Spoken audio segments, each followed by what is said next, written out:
మనం ఏం చేస్తాం తెలుసా, ఇక్కడ ఏదన్నా జరిగిందనుకోండి 10 ఇళ్ళకి అదుపులు గీసేస్తాం.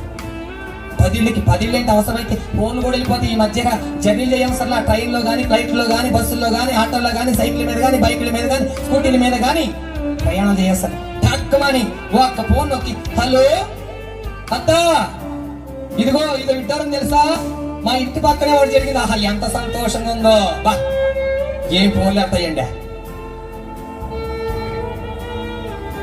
యోసేపు ఫోన్ చేయలా, యోసేపు టెలిగ్రామ్లు రాయలా. అప్పట్లో ఫోన్ లేవుగా, ల్యాండ్ ఫోన్ లేవు, టచ్ ఫోన్ లేవు, కీప్యాడ్ ఫోన్లు కూడా లేవు. ఏమన్నాయి, ఉత్తరాలే. యోసేపు ఏం చేయలా, ఫోన్ చేయలా. మనమైతేనా కూర్చున్నట్టే ఉంటాం, కాలు మీద కాలు వేసుకుని ఫోన్ నొక్కి ఇప్పుడు ఎవరు చేద్దాం అని చెప్పి చేసి మొదలెడతామండి. ఒకటి జరిగితే 10 ఒట్టేస్తాం, 10 ఎక్కేస్తాం కదా.